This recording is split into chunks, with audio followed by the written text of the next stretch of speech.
Hello to all the comic fans, Marvel geeks, and all the nerds in between. Welcome to another episode of the Vigilante Vibes podcast, where we talk all things Marvel and other parts of nerd culture, like comics and movies, without the toxicity that's taken up way too much time in each and every one of those fandoms. I'm your host, Megan Nicole, and today I'm very pleased to have a very special guest. You have probably seen him everywhere on the internet, at every convention, giving you the latest breaking news and covering basically all of the nerdy fandoms. So welcome to Frank of the Geek Freaks podcast and Geek Freaks Network. Hey everybody, happy to be here. Thanks for having me. So happy to have you. We've known each other for, I feel like, so long, so it's wild that you're just now here. I know I don't have time to go on other podcasts as much as I'd want to, and then I was like, look, you're gonna always be busy. Just get on some shows and have some fun. So that's the plan. I feel like this is a good time to have fun because you're right after, X-Men 97, Supergirl. You're in a really sweet spot where maybe you won't be too busy because the next thing is like Avengers Doomsday and Clayface. Yeah, December's gonna be nuts, right? With that, and like for my channel also, we got Dune and things like that. So it'll be wild, but also it's always wild. And the times where it's slow, you're just like, I wish they'd have a convention or something going on. So really should be happy with the too many things going on. It's true. And sometimes you kind of get like the itch, like I want to do a reaction video, but there's nothing. It's just Yes. Speaking of that, so like at this point now, and I know you're really good about it actually. I really liked your series on Polaris and stuff. I am now at the point now where I'm like, I need to just kind of do some deep dive or my personal takes on stuff, because I feel like sometimes I get too much into the weeds of like there needs to be news, just because those tend to do well. Yeah, but also you like to talk about other things. So now I always keep like, boy, I'm a yellow legal pad guy, and so I've got them everywhere of like different things I want to yap about. So that's what my I room get looks it. like. It's hard because you want to have such current content, but then you're like, you need evergreen content too, stuff to look back on, stuff to build on. Yes.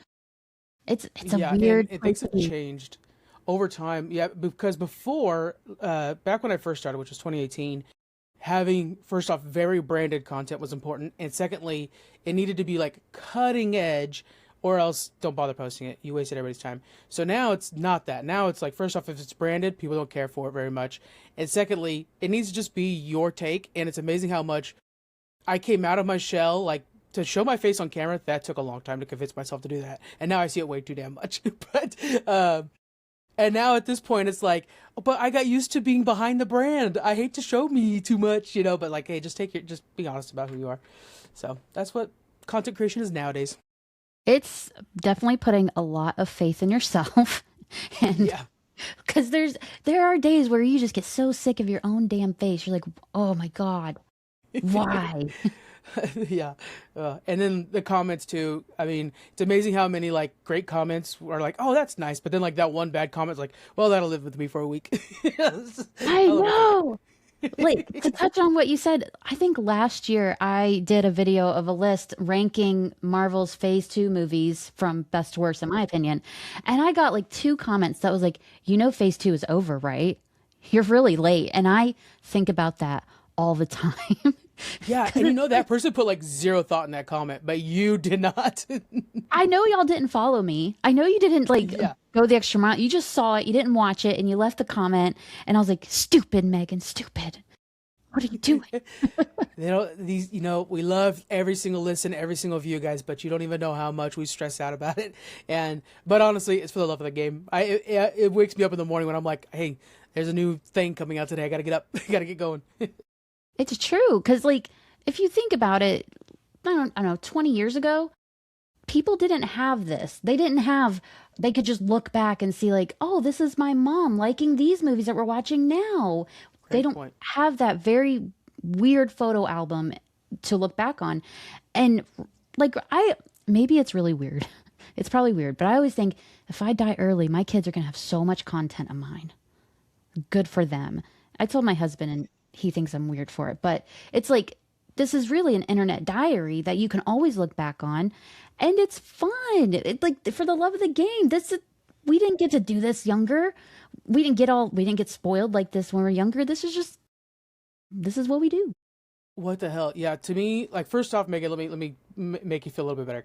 One of the things that I constantly am doing, because I'm the tech guy of the family, of course, is I'm making this is so sad. I make the like videos for funerals all the time, Oh, and I do that too. It's yeah, so it's because sad. we know what a computer does. Yeah. But, um, and I am always thinking about how, like, man, if there's the voice of the person who just passed away, that hits more than a million pictures, Yes. and our loved ones are gonna have too much of our voice to go through. They will never go wanting again. Matter of fact, the way big tech is going, they'll probably have an AI version that'll stay on top of it, and I'm gonna have to be upset about that too. So, yeah. They are going to get so sick of us. So, so Yes. sick. It's like, man, she said she was done with life. And now it's like, she lied. Yeah. New Marvel trailer. 100%. Like, wild. Just, but anyways. So this is already, we're like, what, 6 months into the year? I don't know how long. I don't Yeah. know where It's we like, are. yeah, it's like 8 months actually, yeah, and I'm looking at 8 months. literally at the Yes. calendar. Cool, cool. So, and we've already gotten so many things this year, and you cover so much of them on your podcast. I have to ask, how? Do you sleep or like, Well, so what? Okay, so I am disabled, so I'm at home more than I'd like to be, and that's why it's like it's really good to keep myself busy. Otherwise, what am I going to do? Play video games all day? I've tried true. that. It's not great for your mental health, guys. And so having this job, well, it started out as a hobby, became a job, and which is that's podcasting in a nutshell, right there. Yeah. Um, it helps me keep kind of focused and everything like that. So I try to stay on top of everything because that is what I love doing. I love the stress. I love and then like, yeah, it became a network because so many friends of mine did not have the luxury of time that I do. So I was like, let me be the time sink for you. I want you guys to continue to have fun with each other. I'll do the editing or I'll do your clips, which clips are a beast in their own right. And you guys can keep doing your thing. And so that's what Geek Freaks and Network became. And so pretty much all of our shows, I'm trying to think of any of them. Yeah, basically all of our shows except for the ones that I'm in, which is not a small amount, are just friends that are talking about their fandoms and stuff like that and couldn't do the heavy lifting anymore. And so I do the heavy lifting for them. And that's what it is. So, like, three different jobs into one. Because podcasting, your one show, like mine, full-time job, but you're doing Yeah, I know what yours multiple. is. Well, and you add so much extra content to your show that does not go missed. I'm going to tell you that right now. A lot of people are seeing it, and a lot of people love it. Thanks. And there's me and Thomas are constantly talking about podcasting. I think that's like our favorite thing to do. And a lot of it is like we have certain names that just get thrown out a lot. Yours is one of them. We really like your Thanks. stuff. Of For course, of those course. And interested, yeah, Thomas is from the Sick Burn podcast. You should absolutely check him out if you're into feeling good mentally and being uplifted. yeah, and he's on Geek Freaks as well, but ours is kind of the stress relief from having to think about mental health too much. And so His, it's the mental health yeah, podcast, the mental health podcaster. I really always wondered about having a mental health podcast. I'm like, that's got to be rough on your mental health. So it's like, what is it, a vicious cycle? I've always have questions that I want to ask him. Someday I will. He will gladly tell you to. He just loves it. Like all of us in this field specifically, and Hmm. probably not the people listening to us talk right now, love to talk about podcasting. So he would be happy to talk about it, I'm sure.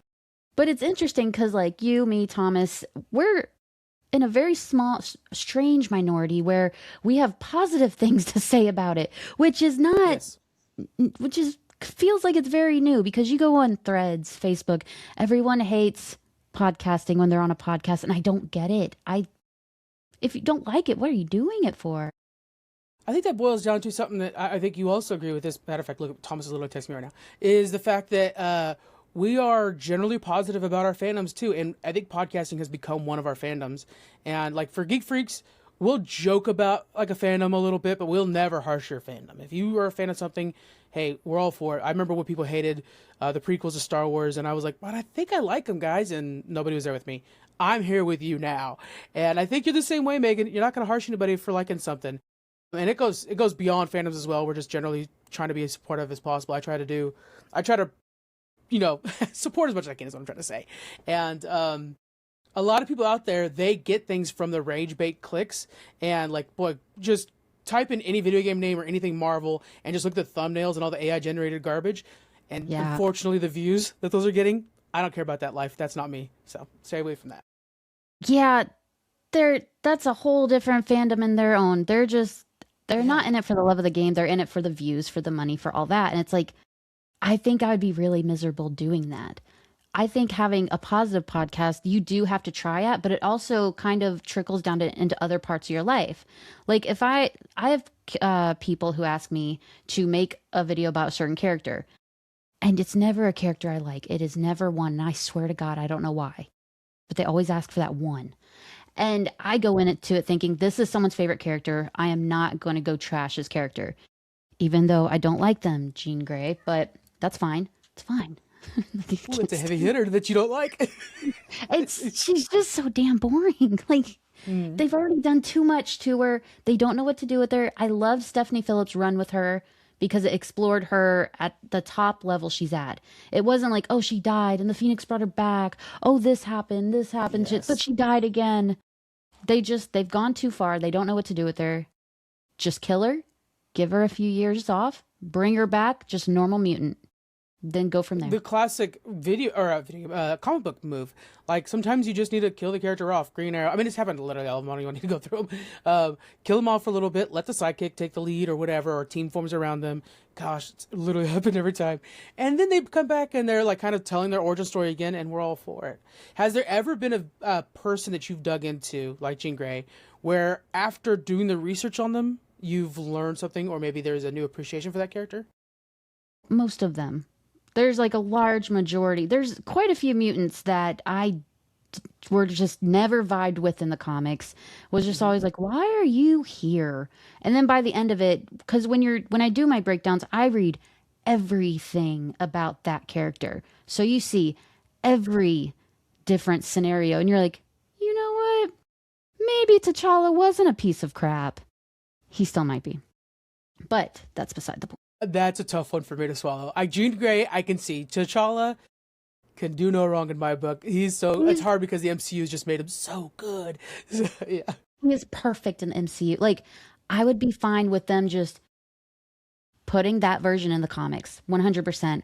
But I'm making a video about Storm right now, and I'm going through their marriage, which is why I made a video today, because I was like, I don't have anything to post today. I already have this there. So I going through that, I'm like, he was a pretty awful husband. And it's like, you see it in a new eyes because you're seeing it from her perspective, what happened with her. And there's not one comic book character that, well, there might be one, but there's not many that are just angels their whole life, except Nightcrawler. I mean, it's Nightcrawler. I love him. No, no. So speaking of Nightcrawler, we have to talk about X-Men 97 because that ended Yeah, two let's do days it. ago, and it is high on the list for people to either complain about or absolutely love. Where are you on season two? Okay. Wow, this is fun because first off, it's fantastic, right? Because it's X-Men and it's X-Men 97. So no complaints on that sense. Is it as good as season one? Probably not. I think season one probably had a little bit more going on. There are definitely some things. There's like what realistically I have no problem with it, but then also when you have to be a nitpicker, you find the nitpicky stuff.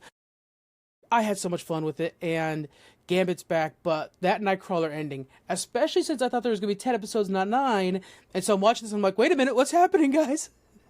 This feels like the end. We can't bring him back. I'm going to miss Nightcrawler because I can't think of a bad moment with him. And just like his parentage, he's going to be back. We know what's going to happen. You're not going to have Mystique come in for season 3 and him not be back for that. It'll be something. But imagine if they did just keep him out for a whole season and Mystique did come back. And it's like, it's almost poetically beautiful because we did see in the opening intro that it was the scene where she's throwing him off the bridge. And now they say he's dead. I don't think he's dead. I didn't see a body. I didn't see his body the True. skin start to come off. That's true. And because he's such a creature of faith, I wonder if there's something where the Celestial's going to be like, I'd rather you be a herald than a Hmm. victim or something along those lines. I don't know. That, by the way, that rogue skin, as somebody who plays Marvel Rivals, is like, I cannot wait to buy that rogue skin. When she came out with I was like, that is going to look great on the battlefield. She looked beautiful. And I was like, I know this is only for this episode and I hate you guys for that, but like, Right. she looks beautiful. Keep the look. The drip was good. Yes. And Lenore even changed her voice to be a little bit ethereal, I thought was a good Hmm. move because it's not just so she was definitely not just rogue in that body. It was cool. I did a good move. It goes back to like, man, Lenore, I swear, she just delivers and delivers. Last season, we all remember the fifth episode, the I can't feel you. Like, it haunted our dreams for a year, Yes. 2 years, I don't know how many years. But now we're here. And while Rogue did have a smaller part this season, noticeably smaller, because I think they really were letting it cook to the end, um, that last episode, we saw so many different tones. We saw anger, anguish, we saw relief, we saw confusion, and it was all in like a 20-minute episode, and that was all Lenore. Yeah. It's tricky when I'm watching X-Men, and it actually happens. It's one of the reasons X-Men is so good, is because there are so many moral questions at play, more so than I would even say in the Avengers or Justice League or anything like that. And a lot of times, I would argue the X-Men are wrong. Like in this one, just kill Gambit and Apocalypse is gone. It sucks, but it's the truth. And then even for the beginning of it too, when like Bishop's going back to the past and be like, "Hey, you got a gun? Shoot the guy." You know what he becomes. But in this episode, when we're watching, uh, gosh, it's hard because like everything they do, all the risks they take, it's because of family, it's because of love. It's not reason in any way. And so the fact that she gives up everything because she loves Remy, and then on the other side of that, Nightcrawler gives everything for his sister, and it's just like, it all comes down to the irrational love you have for family. And I think that no other superhero grouping can claim that. I think you're right. You hit the nail with the hammer or whatever it's called. I think it's the issue is that like with the Avengers, all the other superhero teams, they act out of what's the best idea for the situation, what's the morally right thing. The X-Men very much are emotionally reactional. So they're like, I don't care what we have to do. You're not killing my Gambit. I don't care what I have to do. You're not taking my sister. It'll take my own life. And I think that I think really think that's what makes them have so much depth to them as a team, and it always has. With the Avengers, it's like, yeah, it's the Avengers. They're cool, but where's the depth?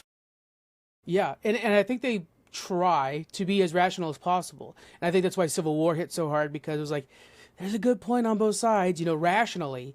But then when you have like X-Men versus Avengers, which is essentially what's coming up with this next movie, I think we're getting a lot of that. We see the opposite, right? We see like, what is emotionally driven? Let's protect Hope versus we gotta kill Hope. It's kind of the same thing where it's just like, you guys got to stop gambling Earth and existence off of your friend. It doesn't work for us. But also, it's like, that's why we love the X-Men, because as gruff as, Logan is, they're going to bat for him every time. That's the best part. It's true. And also, I don't know what comic writers have against Hope Summers, but like most of her life has been spent running from someone trying to kill her. Yeah, I mean, look at Nathan, the poor guy. He's a kid, baby, gets thrown into the future. He's like, yeah, you gotta learn how to fight the biggest bad we have, and then come back and your parents are fighting you for it. It's Yeah, like, what the hell? and then you have to spend your life fighting off your clone because they cloned you in case you died from the Yeah. virus. He's got the worst. He's got the worst luck, man. I was talking about this. I think maybe with even Thomas, where I really hope Sadie Sink at some point has to go to Josh Brolin and be like, my baby boy, and like approach him that way. If they just bring him in just for a little bit to play a little bit of Cable, that would be a lot of fun. Just like the old Josh Brolin Cable looking at a young teenage Jean, my mom. Like, Yeah. Can I go outside, Mom? I never actually thought about Josh Brolin's Cable in relation to Sadie Sink's Jean. I think because part of me hopes she's still not Jean. Just part, I don't know. I know she's Jean, but it's like, but is she? Yeah. How Is did she you Madeline? feel? There's a little bit of Madeline there with like the way she did things, the way she was so manipulative. But I have a feeling with the MCU, my argument is the reason she's not like Jean at all right now is because there is no Professor X in her life, and we're actually going to see maybe for the first time on screen that Xavier's school is actually going to teach people how to be better mutants, and so we're actually going to see like the teaching process. I'm hoping We that's the saw case. Halle Berry in a classroom once. Yes. I It think she was teaching happened. the weather though. She wasn't teaching like mutant stuff, you know? No, like everything I've seen from them, they're teaching like human things. Like Professor X is like, oh, here's history. And they're like, oh, can someone teach math? It's like they're mutants though. Like, calm down. You don't need to This know one's the literally a Pythagorean nuclear bomb theorem. sitting in the chair. Can you like maybe teach him how to control that? That would be That would helpful be, for the rest of us. yeah, Cyclops just took out your favorite tree. So what are we Yeah. doing here? Yeah. And then I don't know which movie it was. Like he went to high school, whatever, and then he used his beam and like cut the high school in half. I'm like, probably should have worked on that, maybe, guys. I don't know. It's okay if he knows a little less history, I guess. We keep saying history. That's probably the one thing we want the X Men to know because they time travel way too much for their own good. So that's the one we need them to study, actually. I've said time and time again, time travel exists just to piss the X-Men off. It has never done any good for them Yeah. ever, except to save What baby Nathan one time one when he time? was a baby. What did you think about? I am a big fan of time travel stories, especially when the MacGuffin is actually it was all inevitable. And what did you think about the idea of like them going back in time? Again, I'm like, just kill him. But nevertheless, the reason when X-Men went back, what they did to Apocalypse made him Apocalypse. What are your thoughts on that? I think it's one of those things, it's inevitable. I actually don't like time travel stories because for me, it takes the stakes away. We've seen so many times, like, oh, he'll just travel a little farther back and stop it from happening. That always takes me out of it a little bit. But it's like with the X-Men, you have Cable jumping in and out all the time, like someone's photobombing a picture. You kind of get used to it. But with Apocalypse, I think it was funny because Magneto was like, oh, oh, everyone, I am the puppet master. You are my puppets. And then we should have known from the first episode that Magneto was going to mess it up. We should have known it was his fault. But that's fine. But I like the way they handled it because it was like, well, you're not going to stop him because there is a difference between you manipulating time and what's meant to be. And I think that's something the X-Men haven't learned. Yeah, they continue to fall short, and I think this season was just another reminder that you guys are best when you stick to your time. When you guys try to not change it, when you do try to change things, you mess things up. I mean, Days of Future Past, I'd argue is like if not the best X Men story, one of the best X Men stories. And I love that whole bit when Bishop goes back to like get them, and he's saying like, you guys can't do this or whatever, and it's like of all people, Bishop, do not tell us that. And Magneto was right to tell him that. Like, come on, dude. But the little change to everything that I really liked was the fact that they added Kang to this equation. And I thought it was a little bit of the expansion into the MCU as a wider whole. Of course, we know Kang's not going to be Kang anymore. But I like that they're starting to slowly kind of get these two worlds merged together a bit. I'm going to be honest, I completely forgot King was in the show until you said something. Yeah. Because it went nowhere. And I think for a week, a lot of people are like, oh man, this is it. We're going to get King. He's going to come in hard. Okay, where did that go? What happened? I prefer that version of it. I would love if Kang is a character who, Hmm. like, say for Vision Quest, all of a sudden we notice that the mailman is Kang, and then he's gone the next episode, and then we're just like, what is Kang doing? And the idea that we don't know what he's doing makes him the best because he just steps in. He's like, couldn't conquer this one. I'll try next week. Literally, I'll go to next week right now. you know? It's very Mystique because you just see him Yeah. pop in and out, and you're like, what are you up to? Why are you here? Yeah, I like Call that. out right there.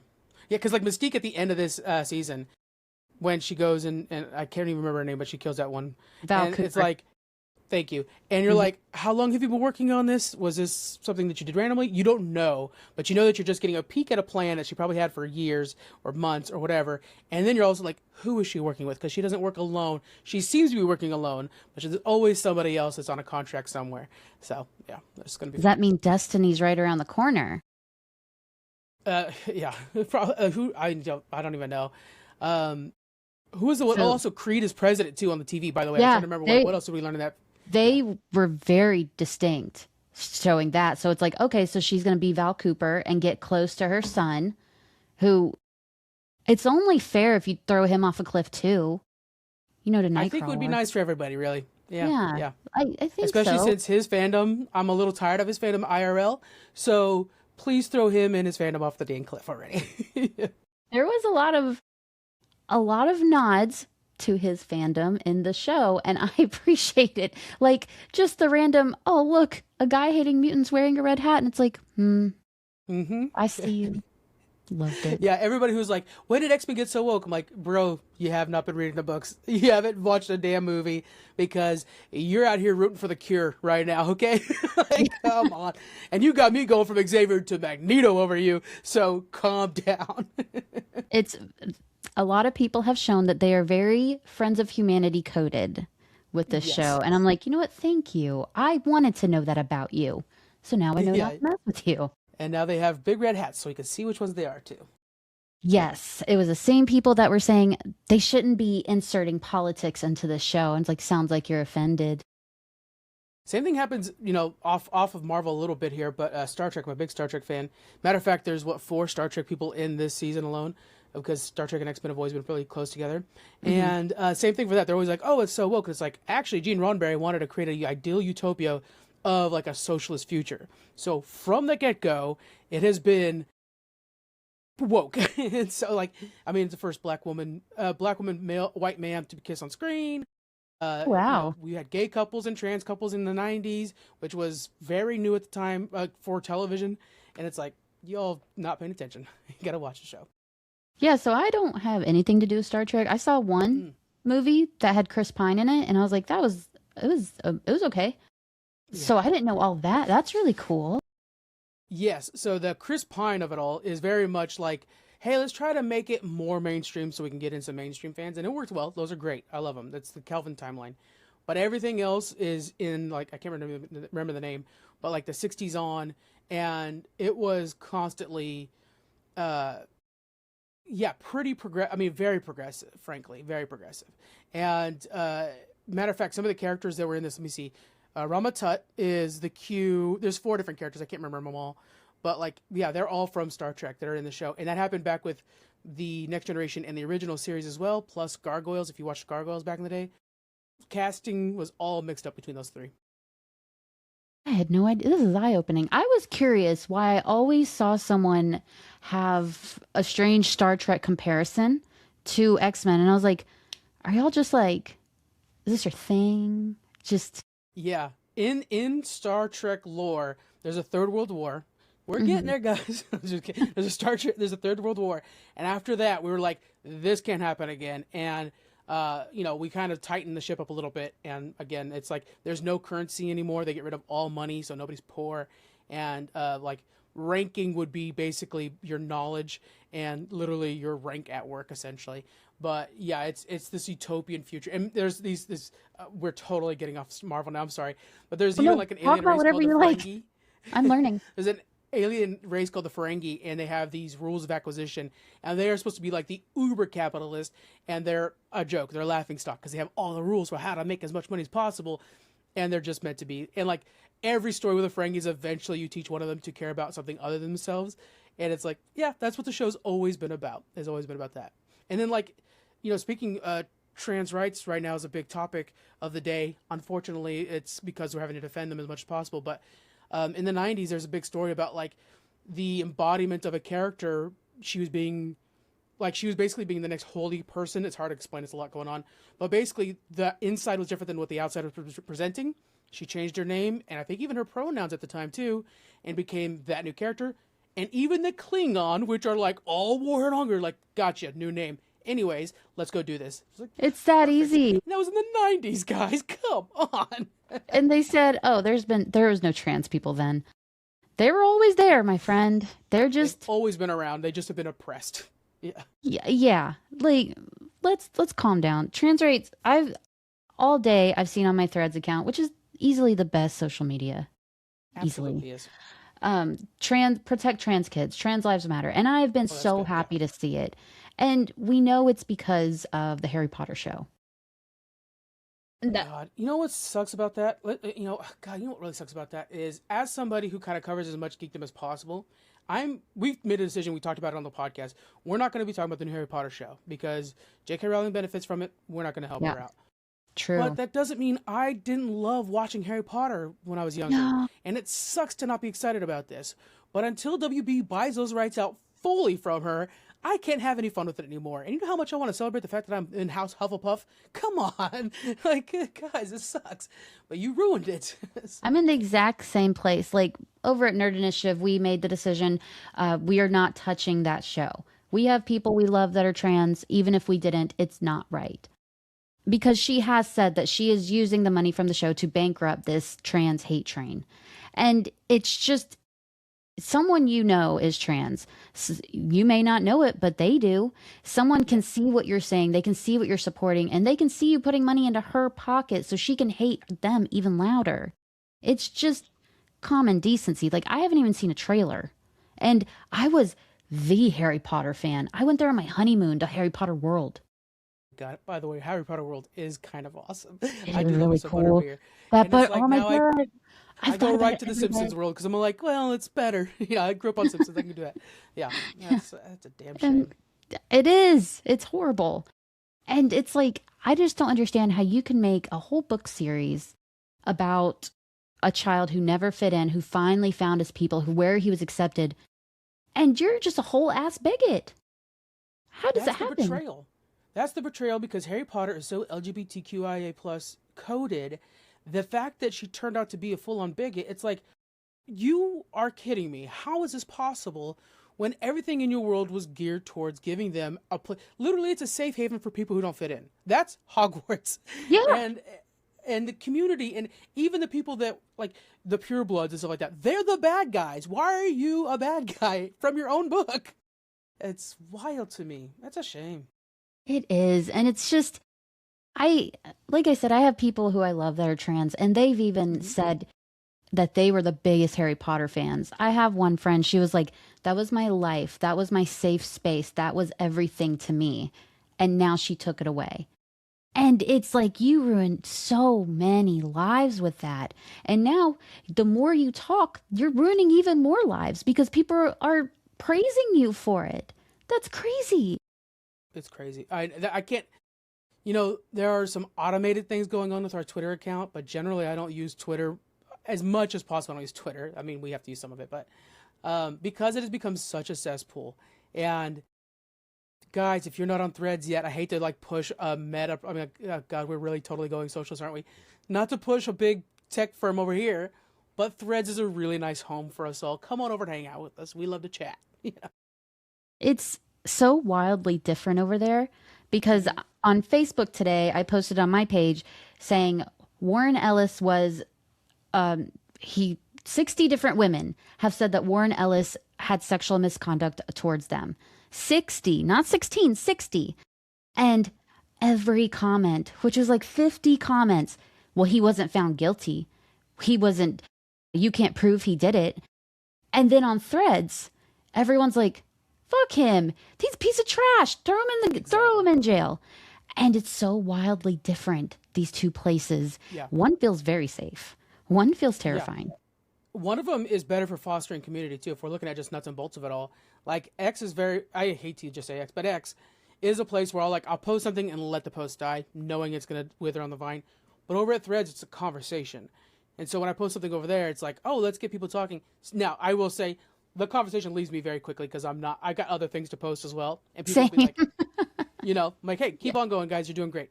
My notifications appreciated, I guess, but yeah, it's a better place to build community, find friends. My personal account, which is mostly complaining about politics and the Dallas Cowboys, is the same vibe where it's just being like, yeah, we're complaining about politics. I have never had anybody go against me on that. When I'm talking about politics, you know how absurdly rare that is, but that's just how it is over on Threads. And it's not even Blue Sky, which is supposed to be the haven.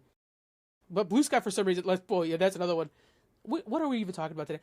Why is Blue Sky on Threads trying to talk smack? They are walking in it right now. And one of my favorite things is to watch them get ratioed like crazy on somebody else's app. Don't, you guys are messing up. Whoever the PR person is, gotta go. Not doing Well, I it. can't remember her name, but oh, she made herself look so stupid. And I lived my best life seeing them just get ratio after ratio. And then people just posting for no reason at all. Just deleted my Blue Sky account. And it was just Yeah. so, it was nice to see everyone come together to see someone else burn. Yeah, and it's crazy because Blue Sky, especially when it first came out, was like, hey, I hope you guys are successful because what you're planning on doing is amazing, and I'll even give it some effort. I don't give it any more effort because it's too many things, but I'll give it some effort, and I want you to do well.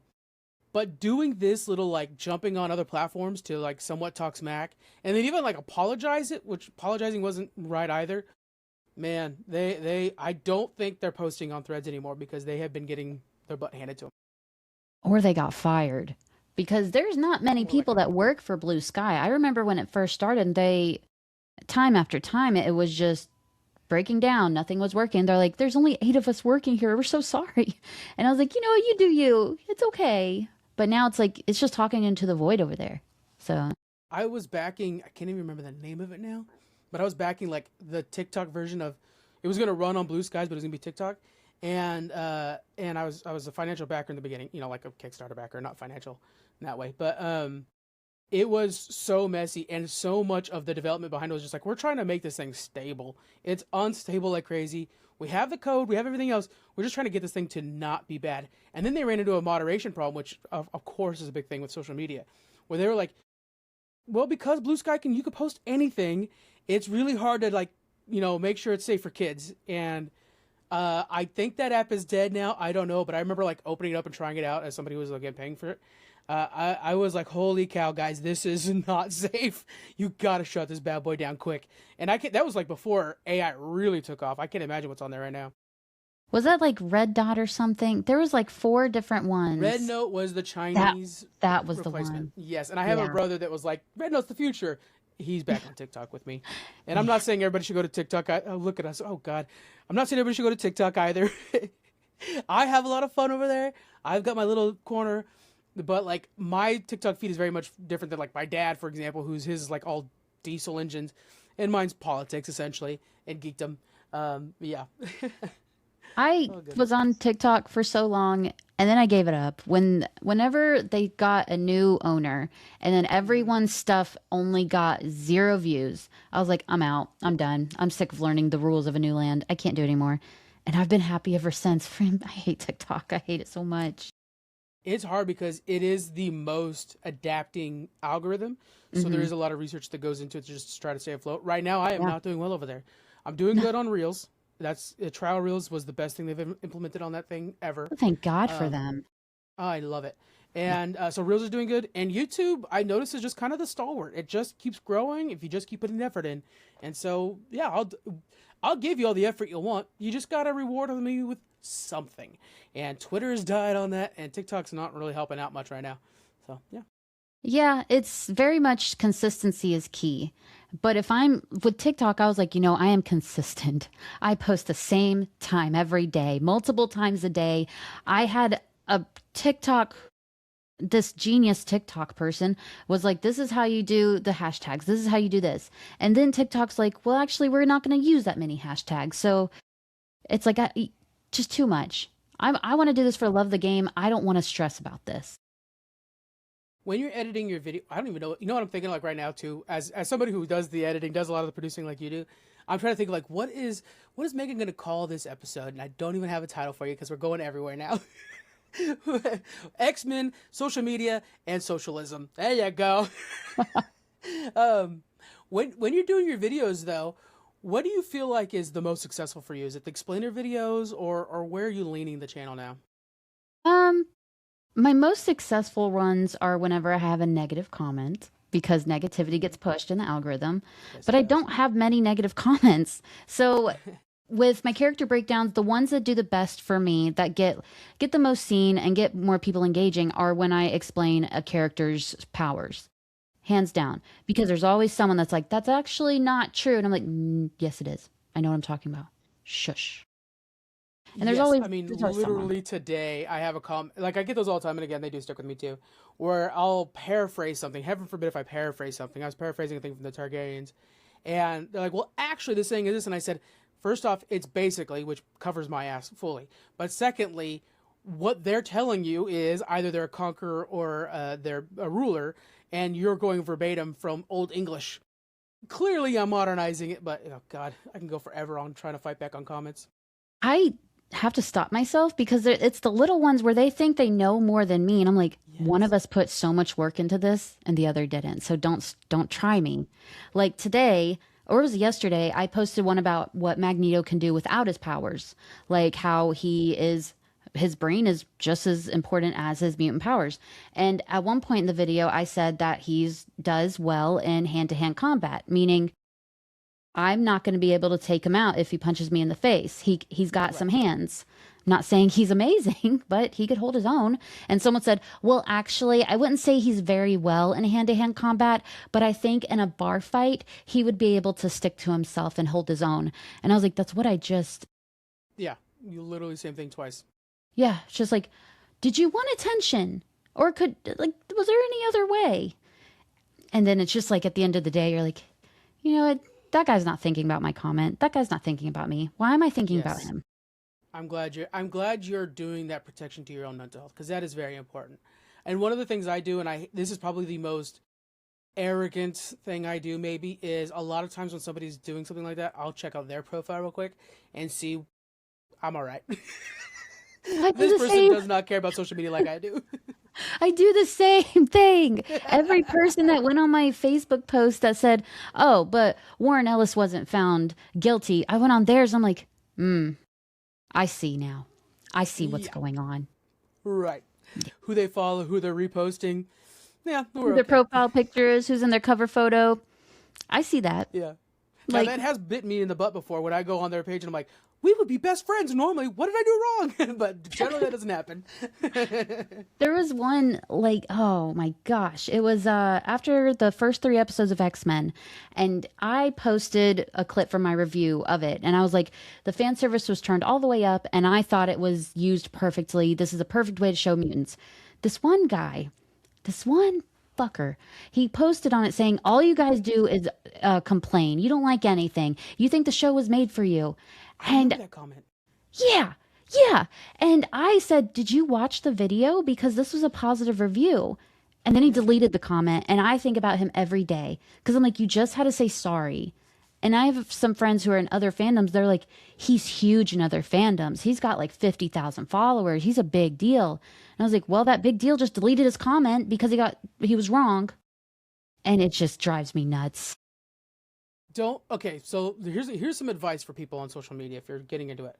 Don't ever delete your comment. Now you could delete your original post and then put a new post up saying, "Hey, I messed up, guys." But even then, like I would rather you put a comment underneath your post saying like, "This is where I botched it," or "This is what I'm learning," something like that. But trying to delete your history is guilt immediately. But trying to back it up with other reasoning, then we're having a conversation, and I think that's a lot more valuable than just being like, "I got called out. I better run." That's not going to help you. That's not going to help us. Also, we can tell when you're about to delete it. So we screenshot it. So, Yep, like, that's why I saw it because I know you screenshotted it and threw it up on Threads. yeah, I was mad about it because it's like, man, I go out of my way to be positive, and I was one of the few who was not trashing X-Men for views. And I was proud of that because I did have some problems with it. But don't watch my stuff before coming at me. If you have a problem after you watch my stuff, fine, whatever. But watch it first. At least give me the view, damn. Yeah, right. Yeah, and in my opinion, like it's okay to like the other side of this. Obviously, is people who are cheerleading for no reason, or they're the Mm-hmm. shills. We get called shills all the time in the comments. Um, Absolutely call me out if you think I'm being a fanboy, but understand that I will talk smack about something with reason. I won't bash you for being a fan of it, but if I'm Mm-hmm. saying like, for example, in this season, one of the things I got to complain about. Here we go for X Men. Let's bring it back to Let's X Men hear a it. little bit. Is I think they need to start taking death a little bit more seriously. And I know that Gambit coming back, they did have some mourning about that, but I feel like it was a far bigger deal than even they were letting on. There was this kind of attitude from Rogue where it's like, well, if we just do this, we can get Gambit back. No, he's dead, and that needs to be bigger to you.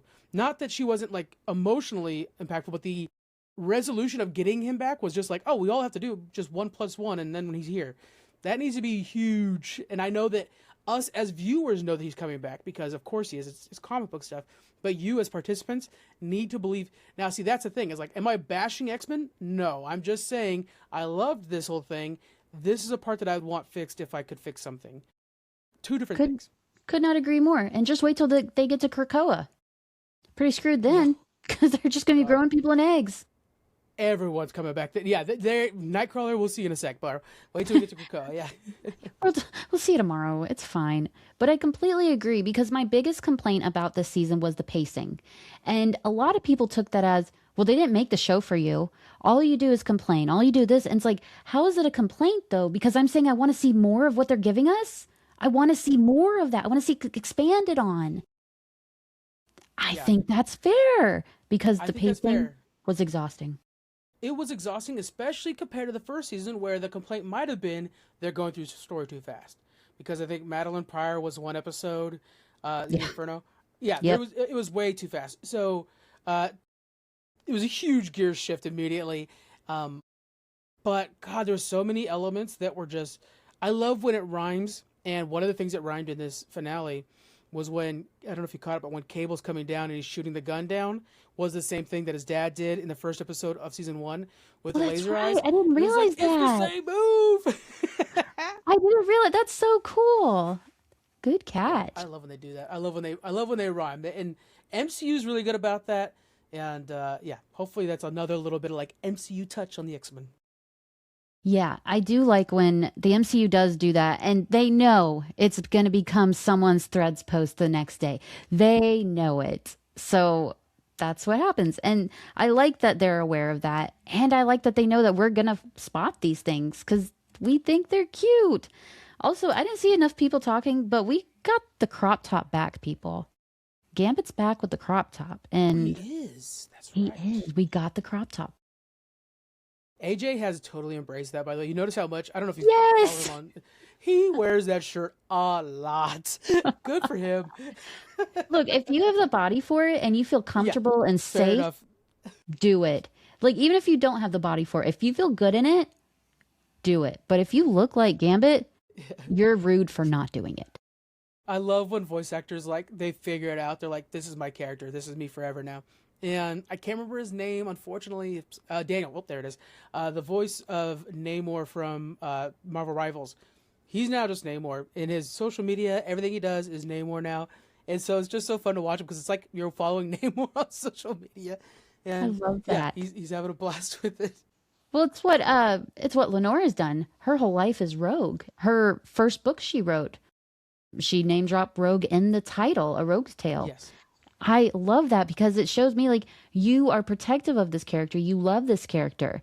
It's like with John Bernthal and Frank Castle. He said he would not come back to the MCU if they did not treat the character right. So it's like, so you're not just here for money, you care. And that's what we need in these superhero movies. I'd like to ask you about that. Let's pull back a little bit on the wider Marvel here. Let's do And it. looking at like the Spider-Man Brand New Day of it all, that thing hit $2 billion, or that thing's gonna hit like $2.7 billion, whatever production predictions are saying. What do you think Marvel can learn from that? My first take is that smaller stories still do big numbers. What are you thinking? I think they're going to see that you don't have to have a multiversal crisis to make a Billy. Like, we have been at, and it's also listen to the fans. The fans have been asking you for God knows how long for a street level story of a Spider Man. And Tom Holland knows that because he went and saw it all on the internet. That poor bastard. He went and listened to every person complaining and he figured out what they want. That's what you should be doing because you're making all of this for money. It's all money at the end of the day, but you're not going to make any money if you lose your fans. Right, right. I first off, side note, I adore Tom Holland. It's I definitely know. a parasocial problem at this point where I'm just like, if him and Zendaya ever break up, I will be heartbroken. So I am way Yes. too invested in those two kids making it. But yeah, I think that there's something there where Marvel probably. The other thing I picked up on when watching it was like, this feels like I'm jumping into issue 538 to 542. And you're just jumping in. The world already exists. It's already been living. Scorpion's now doing this thing. And then we're going to leave right when like another story's about to pick up. And it's not like back in the day, like when you guys read comic books, whenever there's a new writer, generally, like there's a huge tonal shift or there's a huge story break. And all the Marvel movies felt like that. This one didn't. This one felt like, oh no, we're still in just like whomever We're just still in their story. We're just jumping in for a bit and then we're jumping back out. And I really hope Marvel embraces that going forward. I think Guardians of the Galaxy got the closest to that beforehand, and I don't know if we're getting Guardians again, but I think that's another one that could really use from that. There's so many heroes I want to come back, Doctor Strange and all that. But I yeah, think the Guardians are. I know you know Robert. I just did a video with him yesterday about Doctor Strange, so I got Doctor Strange on my mind right now. So yeah, SWO podcast. Oh, yeah. See, I just told someone this today. I forget these people have real names, and they're not their handles. You're one of the few that I know more as Megan than Vigilante Vibes. Most people, I'm like, okay, gosh, I don't want to name drop too many people because I don't know which networks they're in right now. But yeah, it's hard sometimes. I know you more as Frank because we have a Nerd Initiative group chat where all us executives are talking, and Thomas's name was brought up, and it was in a story we were trying to explain to a new executive, and I was like, "Oh, that's funny. I'm having Frank on the podcast tonight," and everyone's like, "Oh, cool, have fun." And then that one person was like, "Who's Frank?" I was like, "Oh, I forgot. You don't know." Yeah, it's tricky because then gosh, I don't want to get into the politics of it all, but not like that politics, but like because people are shifting and they're starting new adventures and stuff like that, it's like, oh, I know that person from that person, but they're over here now, and oh, I still know this person too. Are they still friends? Of course, we're all still friends to a degree. Some bridges need to be fixed. But yeah, so it's one of those things where we have a really good community. Now, back in the day, this is before your time, Megan. Back in like the early days of when Twitter was a good place, we really depended on each other, and we used to have these. I don't know if you've ever been in one of them, where we had these Twitter like groups that you could have 50 at a time, and we would post our new episode link in those, and then everybody would repost it as if that was doing anything for our actual numbers. But yeah, that was back then. We needed each other for any advertisement or any growth in any way. It was rough. I used to be a part of a podcast network that did that. And that was my only one. I was like, people do this? And I mentioned it to someone, and this was like 2 years ago. And I was like, did you know people do that? And they're like, no one does that, Megan. That time is done. You're living in the past. You have a political science podcast posting your episode of Magneto. It's like, it's not going anywhere. They're just being nice. And the algorithms, we live in an algorithm world right now, whether we like it or not. And they know when it's the same people reposting your stuff. And that, oh, okay, so this is just a machine. This is essentially bots that are people driven. It's not going to do you any good. You need to actually have conversations on social media, have decent takes, and don't be an asshole, and you'll do just fine on social media. That's it. And I feel like that's such a big part of podcasting that people don't really get because they're caught into the whole YouTube of it all. There's the TikTok of it all, that it's a competition, but it's not though. Podcasting, it's all about community. Everyone's podcast is different, every single one. Even if they have the same theme, the same subject, they do it differently. They are different people. It's very personal to who they are. And I feel like podcasting, the way to grow is with each other. You're never going to start a podcast unless you're super duper famous and it's just an instant success. No one's journey looks the same, and we're all in this together. And I feel like that's not talked about enough. Yeah, we're not all Amy Poehler out here. God, like day one, she had the #1 podcast. I've been sitting there mad about that. Like, I'm happy for her because it's a positive podcast, but at the same time, it's like they only made what was it, Grammys? What was? No, it's an Emmy, I think. Emmy or something like that. Yeah, for podcasting. Yeah, and it was like, that's just so the celebrities can suck themselves off. Well, you're not going to pick any of ours. You mean to tell me Alex Cooper isn't going to win the next one? Yeah, and then like, oh God, here we go. Podcast movement too. Like, I've been so hit and miss with them, but then they brought in Ben Shapiro for one of their conventions. I was like, deuces. Yeah. No, thank you. Speaking of Jonathan Majors, yeah, I'm not doing anything with Ben Shapiro. So yeah, it's one of those things where, I keep telling people, especially when like I'm helping somebody who's onboarding a new show, don't compare yourself to others. That's just gonna bring you pain. Try to create authenticity. It's on my board of things right here. Authenticity is king right now, and just be authentic as possible. It's gonna feel weird to some of you older folks. The younger people are cool with that. I wish I had the bravery of these like 18-year-olds that are just being like, my normal life, look at me, no filters or whatever it is. And I'm over here like, I've got a comb next to me. I've got literally a bunch of different shirts that I think look decent. Everything is so done well for me. But I think that goes back to your comfort. Like these young people, they just wake up and turn on their phone and they're fine. I'm like, look, I need like 2 to 3 business days of overthinking before we can do that. Like, Yes. don't, Oh my God, Megan, exactly that. You know how much overthinking goes into everything yes, I do? Oh my God. everything. I If I literally do just did a anything, panel. anything on the fly, I'm thinking about it for weeks. Like, should I have done? Yes, nothing's natural. Even like my videos, I one day I'm gonna release one that I don't cut. But the amount of times where I repeat a phrase or a word, or I have like, let me pause real quick to see how to pronounce that person's name. If I could just release the full thing, which would be, good 7 minutes long, which is not the ideal time, it would be like, holy, this kid's got a stuttering problem. We got to get him off the internet. Yeah, it's Yes. just me cutting it like crazy. I made I recorded an episode that was an hour long today. And I know it's already cut down to 40 minutes. That's how much I've messed Hmm. up on it. And that is bare bones. And it's like, why do you keep tripping over your words? Why do you keep smacking your lips? Why do you say the word eventually so many times? And so that was mine today. Today was like, I think if somebody were taking shots every time I said, and so, we'd have a hospital problem. Mine was And that was in a yeah. video, not in a podcast. Mine is I realized this like 2 weeks ago. I'm like, why do you start every sentence with so? What? Who are you talking at? Like, what are you doing? Long form podcasts, I'll say all right all the time because I'm like, that's how I shift gears. And I'm usually the one that's doing the shifting gear. I'm the one that's got the outline up right now. We're doing a bit of a soft reboot for Geeks Freaks, so we're trying to not cover as much stuff anymore in one go. But we normally would cover like maybe 12 topics. And so I'm the one having to keep everybody, going. I'm like, all right. And then so as I'm editing, I'm like, how many times do you say all right in this episode? Stop doing that. It's God. this is validating because you just go to bed at night and you're like, why do I do that? Am I the only one? Is it just me out here? Is everyone just like, because I always think like, who are the people that make a video, make a podcast, and then they just don't edit it. They just put it out like loosey goosey. Yeah, and I tell you what, Megan, I have to remind Thomas of this a lot, and other people, that like a lot of the people we aspire to, actually all of Distance Nerding right now, they're going through this too, people on my network. Um, everybody who aspire to be the Brandon Davises of the world, the Straw Hatted Goofies, the Joe Deckelmeyers, they have teams doing their video. It's not you. They have teams of people. So, and they have it down to literal science, hooks that work and stuff like that. So if you're doing it that much all on your own, you're gonna burn yourself out. You're not gonna have fun doing it. You need to understand that like if I'm not having fun doing this, it's not worth doing.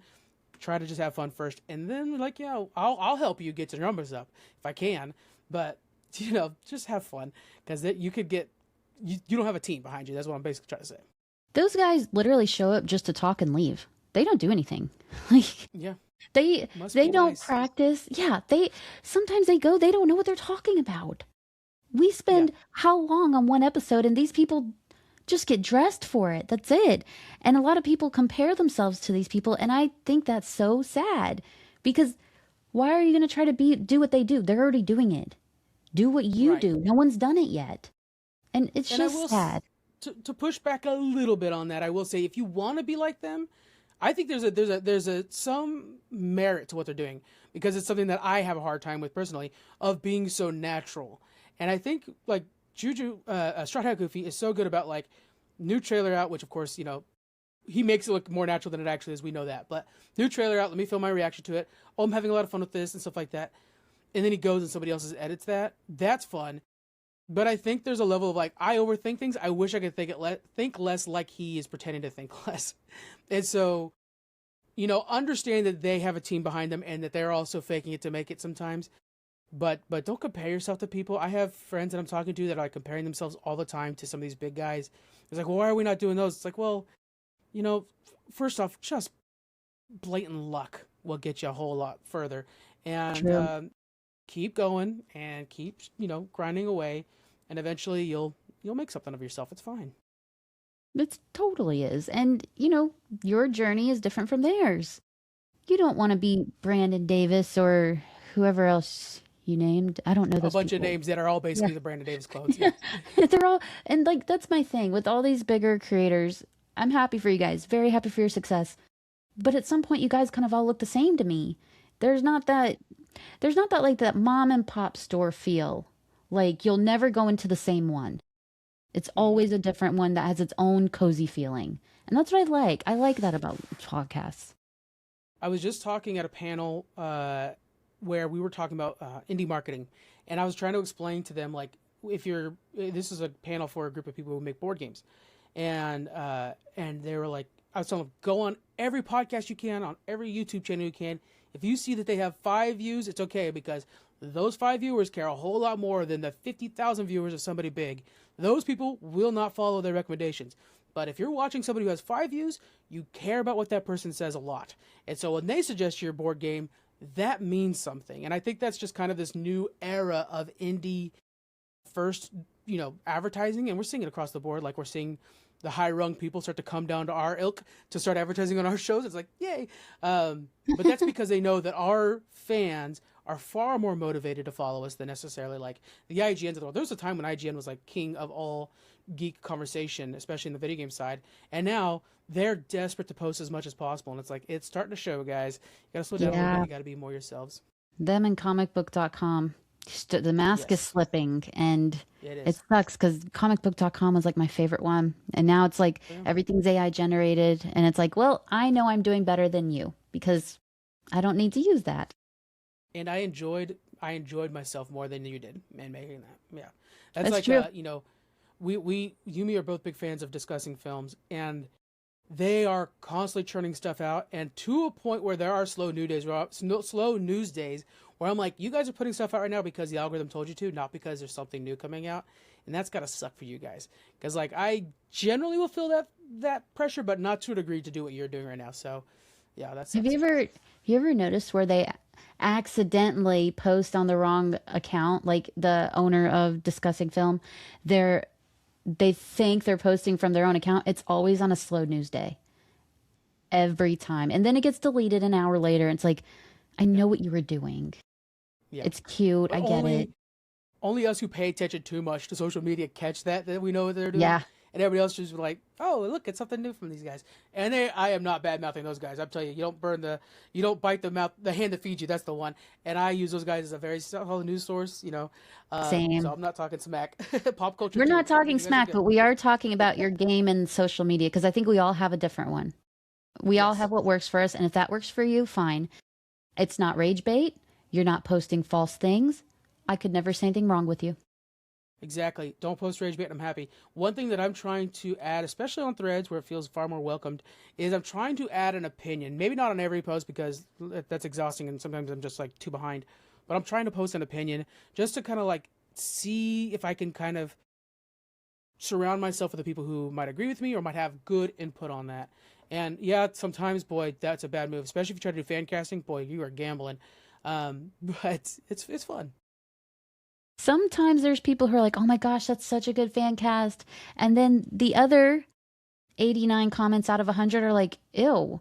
Well, actually, no. Or actually, they said this. Or did you know they got caught doing this? And it's like, no, I didn't. I just thought they looked nice. Yeah, obviously I didn't know, or oh god, this is not my realm to talk about. I'll start with that. But there was a podcaster I was on his show. His name was FTO, Flipping Tables Over, hosted by D. It was a great show. He's no longer doing it though. Um, but I fan casted Ironheart a long time ago with I couldn't even tell you the actress's name anymore, but she's from Blackish, and I thought, oh, I really like her on Blackish. I think she'd be a good Ironheart. My mistake, because I have learned that she wasn't the proper version of Black, I guess, to a ton of people I didn't feel like should be throwing their input on that conversation.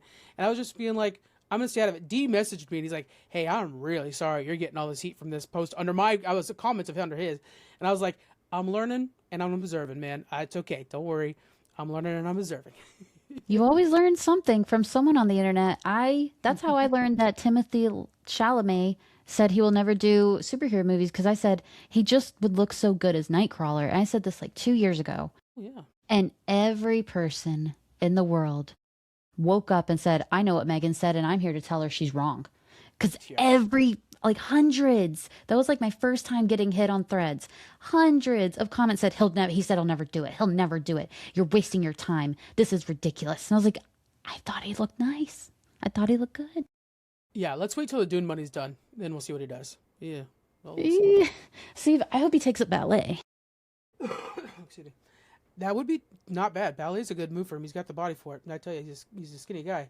He is. His Tom mom Holland would be and good at sister ballet is a too. ballerina, both of them. Really, I didn't know that. Oh, that's cool. Yeah, and then it's interesting. He went out and said that no one is interested in ballet and wanted nothing to do with That's it. right. Yeah, while his mom and sister were ballerinas. Well, he got a lot of heat over that, and I was kind of wondering, like, is this you know this happens a lot when there's like rage because for the sake of rage, and I was just like, guys, when's the last time you watched ballerinas do anything? And also, like, he's a dumb idiot for saying that probably, but also like, calm down. Like, it was Like one of those things. the ballet community did not get harmed in any way of him saying something stupid. I Yeah, get he said something stupid, but we're canceling him over saying something stupid? I say something stupid all the time. yeah. Our president is says far more stupid things, and we're supposed to respect him. Haven't done it for for a long time. So yeah, It's been a long time. yeah. God, But 2016 escalator about then. Yeah, oh, probably before that. Probably when you know what? This is going too far in there. He wants yeah. It is. this. But yeah, it's like Timothy Chalamet, you're going to cancel him and not watch the Dune movies because he said no one's interested in ballet. It's like, I've not heard any of you talk about ballet. People are interested in it. Don't get me wrong. But don't pretend you were interested in it just to be mad. Exactly. Yeah, yeah. Not since the Black Swan have we all cared about ballet so much. So Well, I was a ballerina, so I cared. okay, well there we go. See, and I got my foot right in my mouth all of a sudden. No, no, no, no, you're fine. As someone who did ballet for years, I can say that we're fine. No one's upset. We don't care. You guys are That's just looking to generally be the angry. case too. Sometimes we just need, it's social media is such a battlefield. Sometimes Threads is better than the others usually, but yeah, sometimes it's just like, let's see how this goes, and sometimes you just like, I can't read my comments. It's a mess. And sometimes it's just too quiet. You're like, what's about to happen? And you're Hmm. just kind of sitting and waiting. That's been stressing me out lately because I'm like, something tragic hasn't happened in a day or two. D23 will fix that. We can hope. We So can we've hope, been which we're talking for about 50 minutes away from it. yeah, we've been talking for a very long time. And thank you Yes, for yes. coming on. You're invited back anytime, obviously. I Anytime. love what you do. I love all your content. You're an awesome Thank you. person. So I can appreciate that. you tell my listeners where they can find you? Honestly, just Google Geek Freaks. I'm supposed to be telling you guys to follow us on Apple Podcast and Spotify more because I'm not doing that enough. So yeah, go do that, please. But generally, just Google Geek Freaks. You'll find us. And again, we don't talk smack. We don't rage bait. We generally just have a good time. If you've listened to me for an hour-ish time so far and you don't hate me, give us a follow. Yeah, because it's just like him, but with many other topics. Even though we've had Yeah, many topics here, but a lot of side quests, and I like side quests in a conversation. that is literally the name of our Patreon podcast, a side quest where I just go on random side topics. Yeah, I had no idea. yeah, that's a good name. That's That's literally the like name of it. Yeah. it's like the one thing I have not looked into as a Patreon, so maybe I will. Oh, I don't know. Megan, you should do it. I not just because I think you're gonna get rich from it. I'm not saying that, but I'm saying because I know your fans and they want a new way of supporting you. Well, maybe I'll do it. There we go. Add another thing to the list. Yeah, that'll pay for the person who could do the other things on the list. My God, we cracked the code. Yes. Well, with that being said, thank you for listening to this episode of Vigilante Vibes Podcast. Wherever you listen to this episode, click that subscribe button so you don't miss any of my amazing guests like Frank or any future episode. Thanks for listening. I hope you enjoyed it. Have a marvelous night.